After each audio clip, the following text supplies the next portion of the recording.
Coucou les vilains. Coucou les vilaines. On espère que vous allez bien et aujourd'hui on se retrouve pour notre point lecture numéro 43. Je sais plus. Donc je ne sais plus non plus, mais comme d'habitude on va vous présenter 2 livres chacune, donc 4. Et cette fois c'est ce qui est marrant, c'est que des suites de sagas.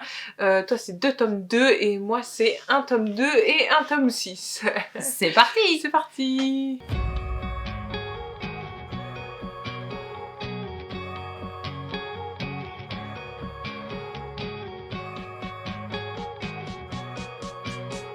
Donc moi pour le premier je vais vous parler du tome 2 de The Prison Healer, donc la princesse rebelle, donc c'est The Gilded Cage en anglais et c'est de Lynette Noni aux éditions Hachette. Souvenez-vous, moi le premier je l'avais adoré et je l'ai lu en début d'année, en janvier très précisément. Et c'était d'ailleurs mon premier livre, je le vois là, c'était mon premier livre de l'année. Oui. Et c'était mon premier coup de cœur de l'année. Et figurez-vous que le deuxième tome est aussi un coup de cœur, je peux d'ores et déjà vous le dire. Et je vais vous dire ce qui se passe justement un petit peu. Donc attention, vous savez l'habitude, c'est que dans les tomes 2, en général, on commence à dire des choses qui se sont passées dans le tome 1 pour pouvoir justement vous donner nos avis dessus. Ce qui est logique. Normal. Voilà. Donc moi c'est ce que je vais faire un petit peu, c'est-à-dire qu'on remet dans le contexte que dans le premier tome, Kiva a été emprisonnée à la prison de Zalandov, où elle a rencontré pas mal de gens, où il s'est passé pas mal de choses, elle est la guérisseuse de la prison, et en fait, bon, il y a tout un tas de gens qui sont autour d'elle, et elle va rappelle-toi, elle devait passer des épreuves. Oui. Parce qu'elle s'était portée volontaire à la place de la reine rebelle qui était justement... Oui, c'est très héroïque, hein, ça en plus. Hein. Voilà, mais en fait, justement, donc elle passe les épreuves, elle rencontre aussi Jaren, rappelle-toi, et tout un tas d'autres personnes, bref, types, etc., qui sont avec elle. Et en fait, à la fin, on nous laisse sur une fin où vous avez envie juste d'aller dévorer le deuxième et de découvrir qu'est-ce qui se passe dans ce deuxième parce que vous voulez savoir. Alors, pour la petite info, en fait... comment dire ça ? En fait, je suis obligée d'un peu spoiler puisque justement, c'est tout le but du deuxième tome. C'est qu'on sait... Enfin, on apprend justement dans le premier tome que Jaren est en fait le prince héritier. Et en fait, du coup, elle sait qu'elle a affaire au prince. Et en fait, ils réussissent à la fin, rappelez-vous, à sortir de la prison de Zalandov.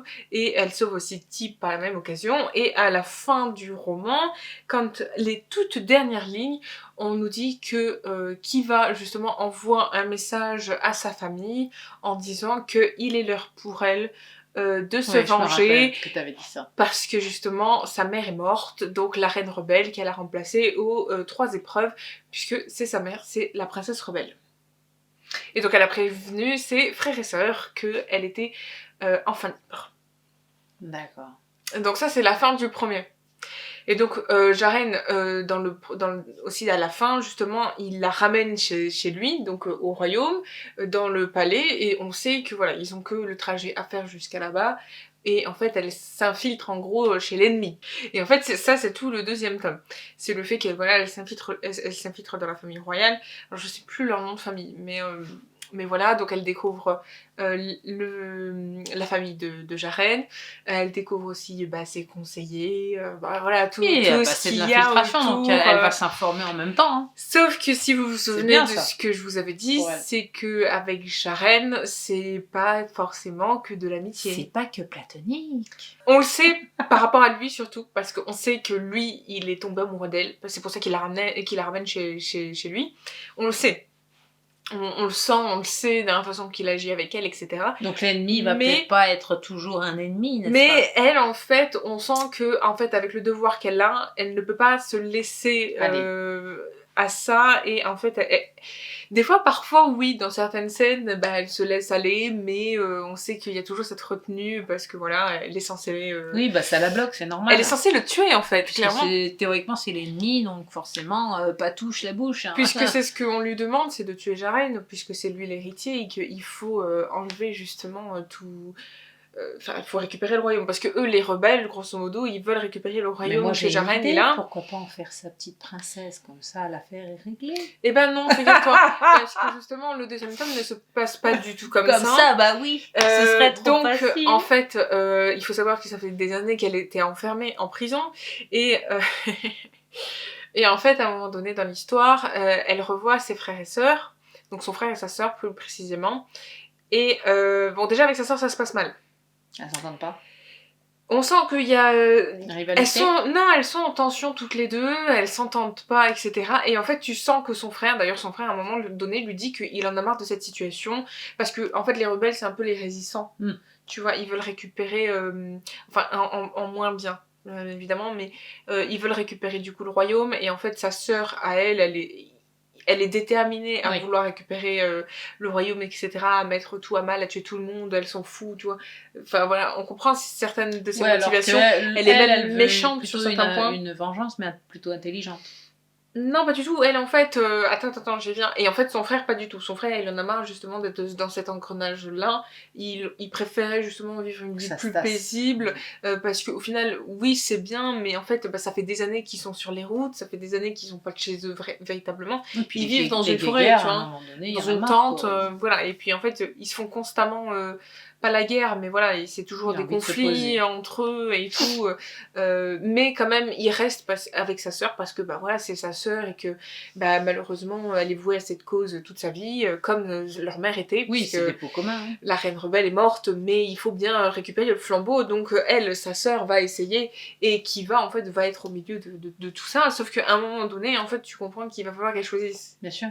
Parce que en fait tu sens qu'elle aime Jaren et que elle est bien chez eux, parce que c'est, même s'il y a certains points où par exemple avec la reine, voilà, la reine elle est addicte à certaines choses, enfin bref, je rentre pas dans les détails, mais voilà, elle va rencontrer sa famille, elle va se sentir bien avec eux, tu vois, même avec lui elle se sent bien, tu vois, et en fait elle va se sentir tiraillée justement entre trahir sa sœur ou trahir Jaren, tu vois. Et en fait justement ce qui est marrant c'est que dans ce livre on a plein de scènes justement où...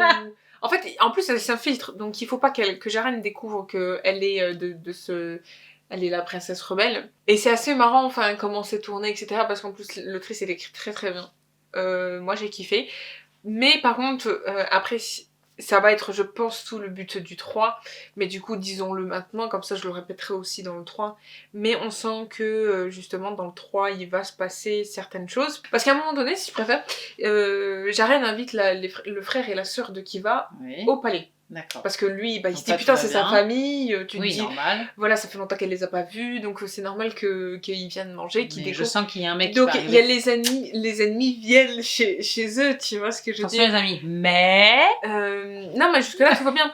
Et en fait, justement, tu sens ces scènes-là, tu vois, c'est assez marrant parce que t'as l'ennemi qui est à l'intérieur du palais, il pourrait se passer n'importe quoi, tu vois. Et là, ils sont tous les trois réunis, ils sont dans le caca, quelque part, s'il se passait quelque chose de... Et en fait, à un moment donné, justement, il y a une autre fête qui se prépare, enfin, il y a une fête qui se prépare, la fête d'anniversaire de la sœur de Jaren. Et en fait, justement, tout se passe justement à la fin, justement, avec cet anniversaire. Et justement, son frère et sa sœur sont invités par la famille royale, justement. Donc, ils vont se ramener, c'est là où il va se passer, justement, les choses. Enfin, je n'explique pas trop en détail pour pas vous spoiler, parce que voilà. Mais, grosso modo, à la fin, oui, Jaren découvre que c'est la princesse rebelle et que il est tombé amoureux de la princesse rebelle et que comment faire pour tout effacer et en fait il se passe plein de trucs à côté, parce qu'il y a un autre élément que j'ai oublié de vous dire, c'est le fait que voilà, la sœur de, je sais plus comment elle s'appelle, hein, mais la sœur de Kiva, elle veut récupérer les pouvoirs de Jaren. Parce que Jaren, en fait, c'est pour ça qu'il a été c'est pour ça qu'il est l'héritier du trône. Il maîtrise les 4 éléments. L'eau, la terre, le feu et la terre, et je sais plus quoi. Et en fait, voilà, et c'est très rare en fait qu'il y ait les 4 éléments, et c'est pour ça que lui il a été désigné héritier. Et en fait, elle, sa sœur, veut récupérer ses pouvoirs à lui, et il parvient à la fin. Donc il se retrouve sans pouvoir en découvrant que elle, c'est la reine rebelle, enfin la princesse rebelle, et qu'il faut qu'elle s'en aille. Elle s'en va en fait à la fin, et c'est tout l'univers du 3, j'imagine, qui est sorti au mois de mars, que voilà, on va certainement avoir le dénouement de savoir si il va lui pardonner, ou est-ce qu'il va pas lui pardonner, est-ce qu'ils vont se faire la guerre, ou est-ce qu'il y en a un qui va mourir, on sait pas en fait. On sait pas comment l'histoire va se terminer. Alors, est-ce que la continuité vaut toujours 5 Ah bah oui, moi... Vu que c'est un deuxième coup de cœur pour le deuxième. Ah, moi j'ai adoré, oui, il mérite 5, celui-là, c'est un dénouement total, parce que jusqu'à la fin, on nous tient en haleine pour savoir si vraiment ou non il va savoir que c'est la princesse rebelle. Non, franchement, c'est bien fait. Voilà, mais je lui mets 5, j'ai adoré, j'ai très hâte de lire le 3e tome, voilà, ça m'a laissé encore une fois sur ma faim, mais j'ai très hâte. C'est ce qui est bien. Moi, pour mon premier, ce sera donc une suite, comme je vous ai dit en début de vidéo. Donc, ce sera la suite des McCoy. Donc, le tome 2, L'ours et le taureau, aux éditions Hugo Push de Alexiane Thiel. Voilà, il est très beau aussi. Moi, j'ai préféré la couverture du premier, mais voilà, j'aime bien aussi... la couverture du deuxième. Donc pour vous resituer, on est dans une guerre des clans, hein, de nos jours à nous, mais avec les us et coutumes de l'époque. On suit toujours le couple Phèdre et Caleb, qui ne sont plus d'ailleurs, puisque en fin de tome 1, ils ne sont plus ensemble. Pour des raisons que je tairai, à vous d'aller le lire, que ça vous donnera peut-être envie. Je vous ai dit que le premier était plein de rebondissements, c'est très intéressant. Le deuxième, il commence par donc le fait que ils sont toujours fâchés, hein, voilà. Donc ils sont chacun de leur côté, lui dans son clan et sur son île, et elle, donc elle est repartie à Dunvengam, je sais pas si je prononce bien, bref, dans son clan et sur ses terres. On nous explique un petit peu sa façon à elle d'appréhender, de gérer, de s'adapter donc à ses nouvelles fonctions de chef de clan. Alors c'est loin d'être facile pour elle, hein. On nous décrit bien la complexité et la difficulté à gérer un clan comme ça, surtout qu'on la traite de fille de traître, hein. Voilà, c'est englobé. Je vous dirai pas non plus pourquoi, ça fait partie des événements du premier et c'est à découvrir. Donc pour elle, c'est assez ardu quand même de pouvoir s'intégrer et de pouvoir, je vais pas dire commander parce qu'elle a un peu ces difficultés-là, donc elle se voile un petit peu la face au début, elle fait beaucoup de sport, elle se plonge dans le jogging, elle essaye de faire d'autres activités qui font que elle laisse un petit peu son bras droit faire les choses un peu à sa place, voilà. Elle a pas trop envie c'est pas qu'elle a pas envie de se fouler, parce qu'elle a envie de le faire, mais en même temps, je pense qu'elle a un petit peu d'appréhension de s'imposer, parce qu'il y a quand même des anciens qui sont à table des dirigeants de ce clan, et elle n'a pas trop envie pour l'instant de les affronter. C'est surtout son bras droit qui s'en charge et qui l'aide beaucoup, beaucoup. C'est quelqu'un de bien d'ailleurs, son bras droit, mais vous le savez déjà, je crois, à la fin du premier, si mes souvenirs sont bons, donc à vous de découvrir aussi. Donc pour Caleb, c'est la même chose, il est resté terré sur son île, il déprime forcément, puisque ils sont plus ensemble. Ça aussi, c'est un fait que j'ai pas évoqué pour Phèdre, mais c'est aussi une difficulté donc à refaire surface malgré ce que lui avait appris sur la gestion des clans. Donc au début du deuxième, c'est beaucoup ça, on nous explique beaucoup ce qui se passe dans leur vie à eux deux. On nous explique aussi à un moment donné, quand tout ça c'est un petit peu digéré pour Phèdre, c'est le fait qu'elle rencontre à un moment donné, elle se prend un peu plus en main à partir d'un événement que je tairai aussi, elle se prend un peu plus en main, elle refait surface, et à ce moment-là, elle décide je dirais, de visiter les gens de sa terre, d'aller les voir, de les connaître. Elle fait des découvertes. Des découvertes très très importantes pour la suite du tome 2, puisque dans la fin du livre, on apprend ce qui s'est passé antérieurement, et c'est ce qu'on reproche du coup à Caleb. Donc on a je dirais des petites vérités qui refont surface et qui changent sa vision à elle des choses et de l'homme. Voilà, je pense que je vais pas trop vous en dire plus, parce que ce serait trop vous dévoiler de choses, et Dieu sait que c'est qu'une infime petite partie de ce qui se passe. Je sais que la seule chose que quand même je peux vous dire, c'est que même si au début ils ne sont plus ensemble, ils s'aiment toujours, puisqu'ils sont en déprime tous les deux, je l'ai dit tout à l'heure, et Caleb va refaire surface aussi à un moment donné, puisque Phèdre à un moment donné va avoir besoin de lui, pas pour des raisons amoureuses, mais pour des raisons logistiques, gestion, etc. Il va se passer des choses dans son clan, et elle va avoir besoin de lui, donc elle fera appel à lui parce qu'elle n'a pas confiance aux autres, puisque leurs ennemis jurés sont les Campbell et les Mackenzie, et ça, pour le coup, ça ne change pas dans le tome 2, ça ne fait que pérenniser, et il y a d'ailleurs des événements aussi de ce côté-là qui vont se passer, et ça va barder.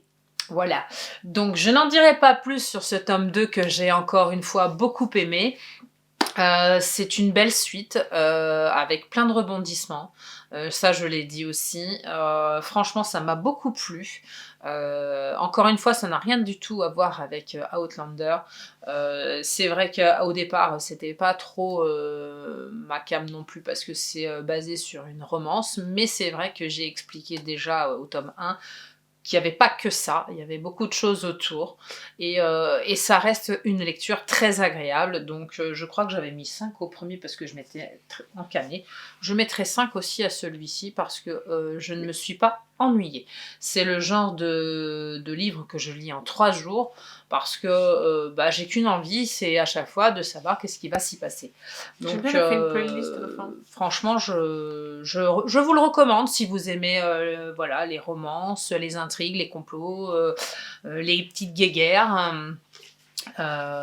sur fond de romance. Voilà. C'est très sympa. Moi, j'ai passé un très très bon moment avec ce tome 2. Donc moi, pour le dernier de ce point de lecture, forcément, vous l'avez vu dans le point de lecture d'avant. Tada! Ils sont à la suite. Je vais vous raconter enfin le spoil que je vais vous... Je fais tadam parce que si vous avez regardé les vidéos précédentes, vous savez que je l'ai freiné. C'est-à-dire que je suis un peu comme maman avec les McCoy, c'est-à-dire que je vais très vite à lire cette saga parce que les livres sont petits, les actions s'enchaînent très vite et c'est ça qu'on aime dans ce livre et voilà, il fallait que maintenant je vais vous raconter l'histoire. Elle a hâte de vous le dire. Qu'est-ce que c'est? C'est Les Loups du Millénaire, donc le tome 6 de Sapir à Englar aux éditions, j'allais dire, Hugo Roman. Donc, souvenez-vous, il s'est passé beaucoup de choses dans le 5e, qui est d'ailleurs mon préféré pour l'instant de la saga. Si on oublie le 1, je le répète à chaque fois, mais voilà, même si j'avais un peu de mal avec le 1, je préfère quand même le 5. Rappelez-vous, dans le 5, justement, la sœur de Sienna, donc Selena, est morte. Jérémy doit mourir puisque c'est son compagnon, forcément vous le savez. On sait ce qui devient à la fin du 5, puisque en fait... Jocelyne, voilà, cherchez son prénom. Jocelyne essaye de le sauver à tout prix, rappelez-vous, parce que Hayden lui a demandé d'essayer de tout pour le sauver, parce que c'est leur ami, et c'est aussi le beau-frère de Sienna. Donc Jocelyne c'est à qui de sa tâche, sauf que le problème, rappelez-vous, c'est que, rappelez-vous, je sais pas si je vous l'ai dit ça dans l'autre vidéo, mais malheureusement, en fait, Jocelyne va fusionner avec Jérémy, et lui va prendre possession de son corps. D'accord. Donc il y a certaines actions que l'on retrouve de Jérémy à l'intérieur de celui-ci, et d'ailleurs parfois qui va même être utile. Donc ça c'est pour la partie Jérémy. Alors là, attention, je m'installe. Maintenant parlons peu, attention bien évidemment c'est le tome 6, vous vous en doutez que je vais vous spoiler ce qui va être à l'intérieur, puisque c'est la continuité du 5, et que, rappelez-vous, dans le tome 5, Hayden est défié au combat à mort, parce que de base on doit tuer, les loups doivent tuer celui qui perd, sauf que il est défié et il perd contre son ennemi, celui qui va devenir son ennemi. Il perd donc le pouvoir d'Alpha, et en fait avec Sienna ils vont s'enfuir et se cacher dans la forêt, on va dire entre guillemets, parce qu'ils partent très loin pour s'en sortir. Et justement, qu'est-ce qui se passe? Pourquoi sont-ils partis? Que vont-ils faire? Vont-ils rester justement à l'endroit qu'ils ont trouvé grâce à Nina? Nina qui est de base, elle est en couple avec Jocelyne, sauf que du coup dans celui-là, elles ne vont pas se voir. Nina va tomber amoureuse de quelqu'un d'autre. Je sais que j'ai parlé peu de Nina dans l'autre, mais elle est très importante puisqu'elle devient quand même un peu l'agent secret de Hayden et Sienna, donc quand même, parce que c'est elle qui va se faufiler pas mal dans la maison de la meute. Comme elle est encore sur place, elle donne des infos. Disons qu'en fait c'est elle qui fait les déplacements pour aller justement, parce qu'en fait ils la connaissent pas vraiment là-bas, et en fait elle passe vraiment un peu inaperçue puisqu'elle vient pas de la maison de la meute de l'Est justement, donc c'est plus facile. Il est l'heure pour moi de vous dire qui a trahi Hayden et Sienna, mais je pense que vous le savez déjà puisque théoriquement vous l'avez compris peut-être ou pas dans le 5e, même si je l'ai pas dit, c'est bien sûr Josh et Michelle, donc la fameuse meilleure amie de Sienna que je déteste depuis le début. Oui, tu nous en avais parlé dans d'autres Je vous l'avais dit. On comprend que... Vous vous rappelez, je t'avais dit Monica. Monica, qui est une journaliste, et ben elle est dans le complot. Et en fait, Ah, c'est moche. Josh et Monica, un jour, avaient une conversation, et ça tu l'apprends déjà dans le 5e, qu'ils avaient eu une conversation dehors et ont été surpris par Selena. Josh l'a vu et a tué Selena en retour. Voilà, et en fait, c'est pour ça que Selena est morte. Et en fait, du coup, Josh récupère le pouvoir d'Alpha, sauf que, en fait, on comprend que... Alors Michelle est toute contente, puisque vous savez bien, Ah bah oui, elle forcément. veut être devant les projecteurs, voilà, elle s'est toujours dit que Sienna prenait toujours sa place, qu'il y en avait marre que ce soit toujours elle sur Eh le ben, on va devant voir de ce la qu'elle va être scène, capable de etc. faire, elle, à sa place. Et en fait, on comprend très rapidement, puisque en fait, on a, on va dire, l'avocat de la famille, enfin, de base, c'était l'avocat de la meute, je sais plus son prénom, mais je sais que son nom de famille, c'est Singh, ça doit se prononcer comme ça, et en fait, il y a sa fille, et sa fille devient, comment expliquer, sa fille tombe amoureuse de Nina. C'est-à-dire qu'en fait, ils ont ce truc dans ce livre, que les loups ont, en fait, tu sais, genre ils savent si c'est leur compagne ou pas, tu vois.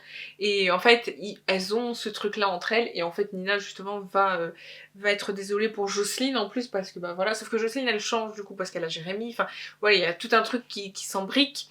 Et en fait, le père donc de cette fille-là, je sais plus son nom à chaque fois, ça m'énerve aussi, va en fait devenir un peu, tu sais, il y a Josh qui il est l'alpha, lui il va devenir un peu le bêta. D'accord. Tu vois. Et en fait, c'est lui qui va tout contrôler.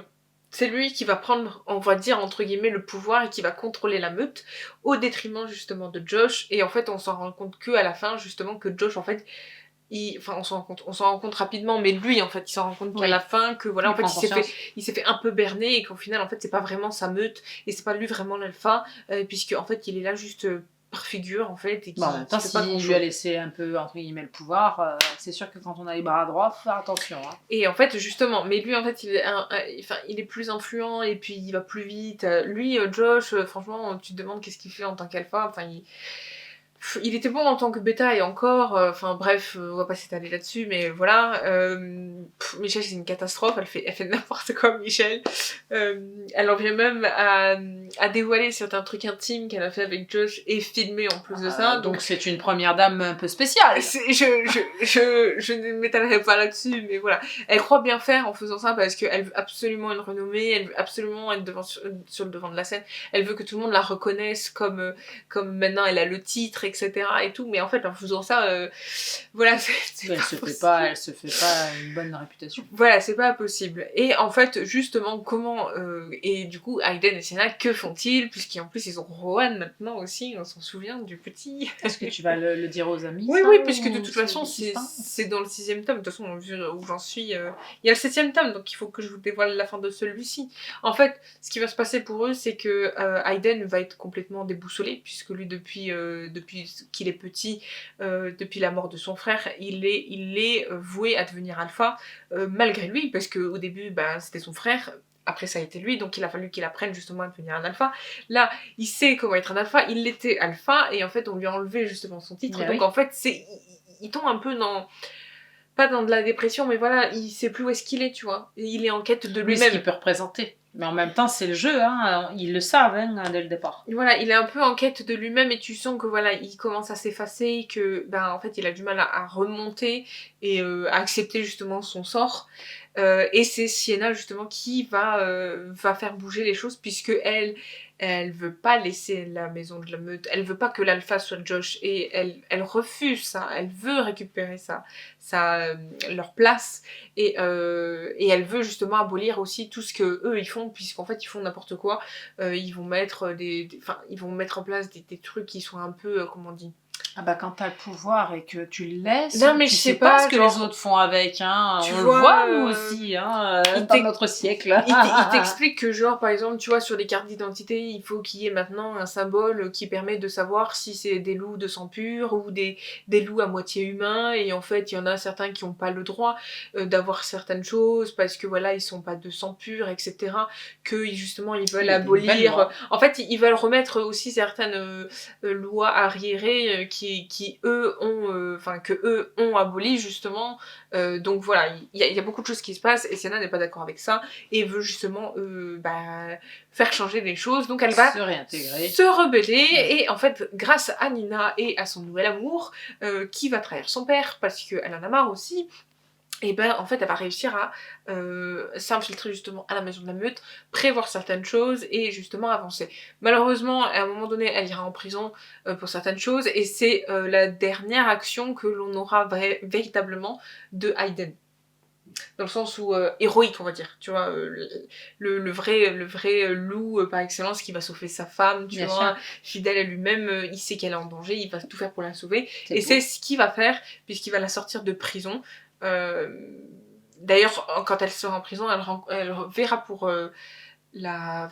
Ça faisait longtemps qu'elle s'était pas vue avec Michel. Et c'est là où elle se retrouve justement. Et il se passe une altercation entre elles. Enfin bref. Vous saurez, il y aura d'autres éléments que je vous dirai aussi dans le 7e quand je l'aurai lu. Pour vous dire justement la toute fin de ce livre qui est quand même assez triste. On va pas se mentir. Est-ce qu'ils ont réussi justement à récupérer la maison de la meute? Est-ce qu'ils ont récupéré leur titre, donc Alpha, machin, truc? Est-ce qu'ils ont tué Josh et Michel? Est-ce qu'ils les ont enfermés? Est-ce qu'il se passait des choses? Est-ce que c'est eux qui se retrouvent justement enfermés? Je vous dirai ça dans le 7e. Voilà, et ça, moi je vous spoil pas, mais voilà, bref. Donc celui-ci, je lui mets 5 parce que c'est la continuité du 5, il est très bien. Tu as bien aimé celui-là très aussi, rapide, très triste celui-là, je dirais, très... touchant. Ouais, il était touchant. Surtout vers la fin, mais bon, voilà. Je suis très contente de l'avoir lu et j'ai très hâte de lire le 7e. Pour moi, ce sera un 2e tome aussi, je vous l'ai dit en début de vidéo. Donc ce sera La Cité du Lotus Rose de Kate McAllister aux éditions Archipoche. Voilà. Tiens, tu le veux, je te le donne. Donc on se retrouve toujours avec les aventures de Jézabel. Hein. Je vous avais laissé, je crois, dans l'autre point lecture où je vous avais dit qu'elle avait été promise par mariage par son tuteur. Ça ne se fera pas, hein. Je vous ai expliqué un petit peu, je ne vais pas revenir dessus. Donc on se retrouve là à la fin du tome 1 de Souvenirs, pour pas trop vous spoiler. Yann, moi je l'appelle comme ça, retrouve Jézabel. Il la retrouve dans une situation bien particulière, elle est seule. Elle travaille durement dans les champs là-bas à Calcutta, de souvenirs, oui. Elle n'est pas seule parce que là, je vais vous spoiler un petit peu. Attention, elle est accompagnée d'un enfant. Un enfant, c'est une petite fille et elle s'appelle Leila, ou je sais pas trop comment on dit. En tout cas, elle n'est pas seule et lui, donc, parce que lui, il a tout fait pour la retrouver, puisque elle lui a envoyé un télégramme de souvenir du tome 1, comme quoi elle voulait lui vendre le fameux médaillon du tome 1, très cher à son cœur à lui et à elle. À eux deux, je vous dirai pas pourquoi, parce que ça c'est des événements qui arrivent dans le premier, mais du fait de ce télégramme là, lui il va faire tout pour la retrouver et revenir la voir justement pour avoir le fin fond de l'histoire de ce fameux médaillon, pourquoi elle veut le vendre, etc., quelles sont les raisons. Elle, c'est un point de vue financier, pécunier, mais pas que. On le sait tous à un moment donné quand on lit l'histoire, c'est pour le médaillon, mais elle espère quand même qu'il va venir. Lui, il espère qu'une chose, que c'est pas forcément que le médaillon, mais ça lui donne une excuse de revenir la chercher, enfin en tout cas la voir, aussi, ouais. Mais il constate qu'elle est pas seule, voilà. Donc j'en suis elle est avec quelqu'un tout à l'heure. Elle est avec sa fille. Oui, avec sa fille. Donc avec Marie, mais sa fille, Leila. Je ne dirai pas. Ouais. Je ne dirai pas à qui appartient cet enfant, ni à lui, ni à personne d'autre. Je dirai rien du tout, parce que ça fait partie des intrigues du premier. Si ce n'est que lui, de toutes les façons, il est éperdument amoureux d'elle, donc de toute façon, qu'elle soit de lui ou pas de lui, il prend le package. Il décide de se marier. tous les deux, pour se protéger déjà. Et puis lui, c'est quand même quelqu'un qui a de l'argent, qui a une certaine renommée aux États-Unis, puisque Yann est américain. Et donc, pour se protéger du baron Rosenheim, de souvenir, je crois que c'est comme ça qu'on le prononce, il décide de partir avec sa femme et enfants aux États-Unis. Ils vont user de subterfuge, puisque ce baron est toujours à la recherche de Jézabel et du fameux collier. Oui. Et voilà. Et donc, ce qui va se passer, c'est que Yann va user donc de subterfuge pour pouvoir partir, parce qu'en fait, l'autre, il les poursuit tellement qu'ils savent, il sait tous leurs faits et gestes, et c'est pas possible de vivre comme ça. Donc, à un moment donné, il va trouver des solutions pour pouvoir échapper à ceux qui le poursuivent, pour pouvoir atterrir aux États-Unis. À New York. Voilà, une fois aux États-Unis, Jézabel s'y installe très très bien, très vite, elle s'adapte très vite, etc. Tout se passe bien, jusqu'au jour où elle a une invitation, donc pour la faire revenir à Calcutta, une invitation d'une personne très importante à son cœur, on va dire, parce que je peux pas dire trop, voilà, et très importante aussi pour sa fille. Voilà. C'est qui ? Je ne dirai pas son nom. D'accord. Je ne dirai rien. Parce que sinon, tu vas savoir des choses. Non, et puis les amis aussi. Donc, voilà, elle reçoit une invitation. Il y a une personne accompagnée de son ami. C'est Lady Esquette. Non, ça c'est son ami qui est à Calcutta. En fait, cette invitation, elle est reçue de 2 personnes en personne, c'est le cas de le dire. Ils viennent eux-mêmes lui donner. Ils traversent donc les océans, etc. pour venir lui apporter. Et elle décide un peu à contre-cœur d'accepter. Bon, ça lui fait plaisir parce que l'Inde lui manque, hein, il faut pas se le cacher. Elle aime beaucoup ce pays, elle s'y sentait bien, elle y était très bien malgré tout ce qui s'est passé. Et donc, ils vont décider de traverser donc avec la petite pour aller honorer cette invitation. Et je vous passerai tout à fait tous les détails de ce qui va se passer après, si ce n'est que Jézabel, arrivée sur le sol de Calcutta, va se faire enlever avec sa fille. Voilà, c'est le seul événement que je vais vous spoiler, que je vous dis. Je vous en dirai pas plus. Mais on sait pourquoi elle est enlevée ou pas ? Ah oui. Oui, on tu sais qui sont par qui, pourquoi, voilà, on sait tout. Ça fait ça. Il y a quand même une belle intrigue là-dessous, il y a des vérités qui vont se soulever. Elle va rester longtemps emprisonnée ? Un certain temps. Et elle va découvrir d'autres choses ? Ah oui, ça va découler sur une vérité, non seulement pour elle, pour son passé qu'il y a eu à Calcutta des années avant, la naissance de sa fille, etc., etc. Donc, encore une belle écriture, une belle continuité de McAllister. C'est vrai que y a un petit bémol, c'est qu'on nous rabâche un petit peu ce qui s'est passé dans le premier au début, et ça c'est un peu embêtant parce que voilà. Oui, parce que tu connais les événements. Parce que je connais l'histoire et que peut-être qu'une mini prologue aurait peut-être été juste nécessaire pour ceux qui veulent se rappeler si à un moment donné ils n'ont pas lu le premier ou alors ils l'ont lu, mais moi je pense que de toute façon c'est une saga, il faut que ça se lise dans l'ordre. Ou si ça faisait longtemps s'il n'avait pas lu, tu vois, mais juste une petite prologue aurait été peut-être nécessaire, mais voilà, on nous rabâche encore peut-être au début dans les premiers chapitres ce qui s'y passe, et ça c'est un petit peu embêtant parce que moi j'avais vite envie de revenir dans le vif du sujet et là où j'en étais, quoi. Voilà, c'est peut-être le seul bémol que je peux amener à ce tome 2, mais sinon encore une belle histoire.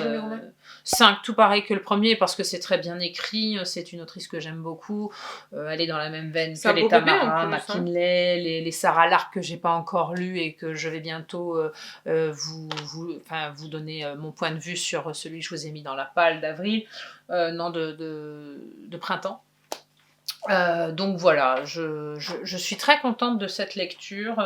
C'est des beaux bébés à chaque fois, mais c'est très intéressant, c'est très bien décrit, c'est très bien écrit. Voilà, il y Ça a t'a rien plu? à dire. Oui, oui, j'aime bien en plus leur petit couple là, bien sympathique. Il a l'air gentil, lui. C'est très attachant. C'est quelqu'un de bien.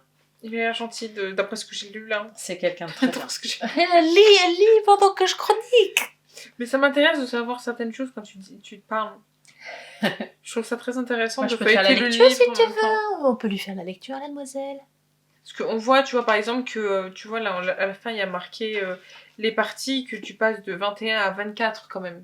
Oui. Tu vois, enfin, j'ai vu là, j'ai été voir. Chronologiquement, c'est bien fait. Elle passe 1 an quand même à un moment donné. C'est très très bien fait. Chronologiquement, c'est très bien fait.